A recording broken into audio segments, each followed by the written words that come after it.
ဟေ့ဂိမ်းချစ်သူတို့ရေတင်တို့အကြိုက်ဆုံးဂိမ်းတွေထဲမှာတင်မသိသေးတဲ့လျှို့ဝှက်ချက်တွေအံ့ဩစရာတွေပုံကွယ်နေတယ်ဆိုတာတင်သိပါသလား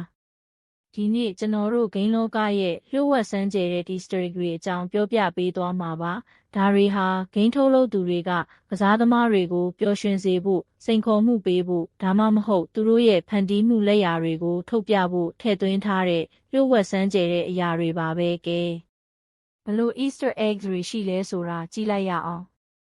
ပထမဆုံးအနေနဲ့လူကြိုက်အများဆုံး Grand Theft Auto ထဲက Mount Cordova ကတစေအကြောင်းပါညဘက်7 နာရီကနေမနက်7 နာရီကြားမှာဒီတောင်ပေါ်ကိုရောက်အောင်သွားရင် Jalen Cranlevins ဆိုတဲ့စာတန်းနဲ့အတူကြောက်မက်ဖွယ်တစေတကောင်ပေါ်လာတာကိုတွေ့ရမှာပါဒီတစေဟာသူခင်ပွန်းရဲ့တပ်ဖြတ်ခြင်းခံရတဲ့အမျိုးသမီးတဦးရဲ့ဝိညာဉ်လို့ဆိုကြပါတယ် Rockstar Games ကတကယ်ကိုထိတ်လန့်စရာကောင်းအောင်ဖန်တီးထားတာပဲနော်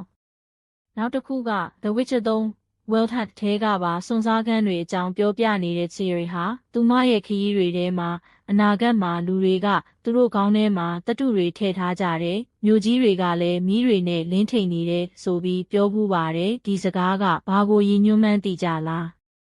ဒါဟာ Project Red ကနောက်ပိုင်းထုတ်လုပ်မဲ့နာမည်ကြီး Cyberpunk 2078 ဂိမ်းကိုကြိုတင်နမိတ်ပြလိုက်တာပဲဖြစ်ပါတယ်တကယ်ကိုဉာဏ်ကြီးရှင်ဆန်တဲ့ Easter egg ပါပဲပြီးတော့ Red Dead Redemption 2ရဲ့လျှို့ဝှက်စမ်းကြဲမှုတွေပါဒီဂိမ်းထဲမှာဖုန်းတွေကိုမြင်တွေ့နိုင်သလို Saint Denis မြို့ထဲမှာပုံအောင်နေတဲ့သွေးဆုပ်ဖို့ကောင်ကိုလည်းရှာဖွေတွေ့ရှိနိုင်ပါတယ်ဒီလို Easter eggs တွေကဂိမ်းရဲ့ကဘာကြီးကိုပိုပြီးစိတ်ဝင်စားဖို့ကောင်းအောင်ရှာဖွေစူးစမ်းခြင်းစိတ်ဖြစ်ပေါ်အောင်ဖန်တီးပေးတာပေါ့ဒီလိုလျှို့ဝှက်ချက်တွေကိုရှာတွေ့တဲ့အခါဂိမ်းကစားရတာပိုပြီးပျော်စရာကောင်းလာတယ်မဟုတ်လားဒီလို Easter eggs တွေကိုဘာလို့ထည့်သွင်းကြတာလဲအဓိကအားဖြင့် developer တွေရဲ့ပျော်ရွှင်မှုသူတို့ရဲ့ဖန်တီးမှုတခြားဂိမ်းတွေကိုဂုဏ်ပြုတာဒါမှမဟုတ်အနာဂတ်ဂိမ်းတွေအတွက်အရေးအမြတ်ပေးတာစတဲ့ရည်ရွယ်ချက်တွေရှိပါတယ်ဒါတွေဟာဂိမ်းကစားခြင်းကိုပိုပြီးစူးစမ်းရှာဖွေခြင်းစိတ်ဖြစ်ပေါ်စေပြီးမထင်မှတ်ထားတဲ့အတွေ့အကြုံတွေကိုပေးနိုင်ပါတယ်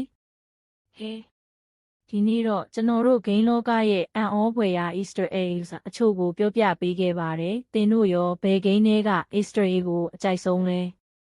ဒါမှမဟုတ်တခြားဘယ် Easter egg တွေရှိသေးလဲဆိုတာကွန်မန့်မှာရေးသွားပေးခဲ့ပါဦးဒီလိုစိတ်ဝင်စားစရာဗီဒီယိုတွေထပ်ကြည့်ချင်ရင်တော့ကျွန်တော် channel ကို like subscribe လုပ်ဖို့မမေ့နဲ့နော်နောက်ဗီဒီယိုမှာပြန်တွေ့မယ်နော် bye